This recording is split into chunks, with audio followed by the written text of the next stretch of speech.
ये लफंगा हमारे लिए कोई मुसीबत खड़ी कर सकता है।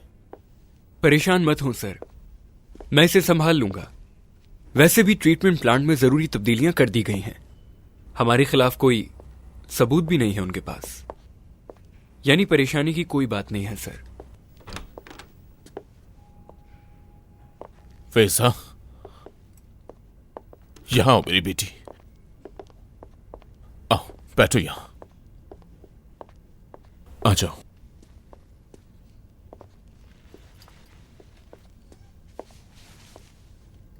ठीक हो ना तुम? हाँ ठीक।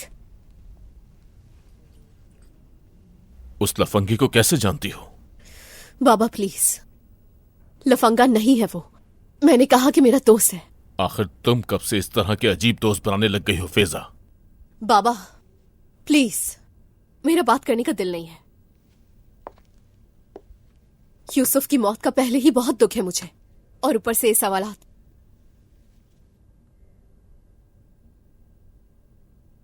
उसकी वजह ये जगह तो नहीं है ना बाबा? बेटी तुम ये पूछ भी कैसे सकती हो? क्या तुम कभी सोच भी सकती हो कि तुम्हारा बाप ऐसा कर सकता है? मेरा नाम इस मुल्क में सबसे ऊपर है। मैं अपनी कंपनी पर ऐसा दाग कभी नहीं लगने दे सकता फैजा। क्या तुम अपने बाप को जानती नहीं हो? मैं कभी कानून की खिलाफ वर्जी नहीं करता।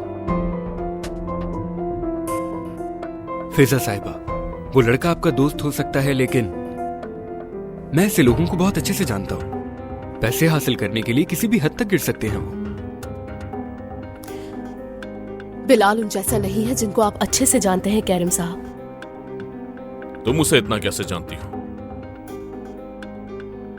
केमिकल के शोबे में है। लैला उसकी क्लासमेट है, इसलिए जानती हूँ। क्या यूनिवर्सिटी में पढ़ने के लिए उसकी उम्र कुछ ज्यादा नहीं? बचपन में अपने बाप को खो देने की वजह से उसे काम करने पड़े, बाद में यूनिवर्सिटी गया वो। इसमें क्या गलत है? कुछ गलत नहीं, बस वैसे ही पूछ रहा था। अगर तुम पूछते हो तो बता देती हूँ। अपने घर के लिए अभी भी नौकरी करता है वो, और रात के वक्त टैक्सी चलाता है। टैक्सी ड्राइवर है? जी बाबा, वो टैक्सी ड्राइवर था ना जो तेओ को स्कूल लेके जाता था।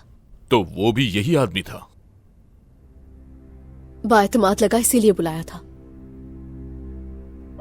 एक टैक्सी ड्राइवर और यूनिवर्सिटी का स्टूडेंट, अजीब बात है ये। अजीब है? रुकिए, मैं आपको एक और दिलचस्प खासियत बताती हूँ उसकी। उसके पास इतना इल्म है कि वो तकरीरें करता है सेमिनार में। इसी के साथ साथ बहुत सच्चा भी है वो, और इसीलिए कहा कि आप जिन लोगों को जानते हैं वो बिल्कुल वैसा नहीं। बाबा, बिलाल यहाँ आया था तो उसकी कोई वजह होगी। नहीं बेटी, इसकी कोई वजह नहीं थी। अगर वो उतना ही सच्चा है जितना तुम कह रही हो तो उसे गलतफहमी हो गई होगी फिर। मुझे नहीं पता बाबा। ठीक है, मैं समझ सकता हूँ। यूसुफ की मौत ने तुम्हें भी सदमा पहुंचाया है, लेकिन तुम्हें खुद पर काबू रखना होगा बेटी। तुम एक काम करो, ये चेक उनको दे दो। मैं यूसुफ के घर वालों के लिए जितना मुमकिन हो सकेगा उतना करूंगा। बिल्कुल फिक्र मत करो। मैं जा रही हूँ।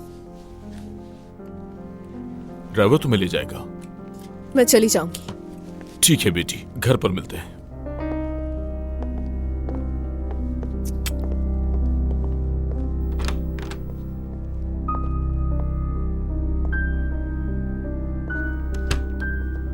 तो वो केमिकल डिपार्टमेंट का स्टूडेंट है। उसने टेस्ट के लिए सैंपल लिया होगा। तुम जाकर कैमरे चेक करो कि वो फैक्ट्री के अंदर गया कैसे।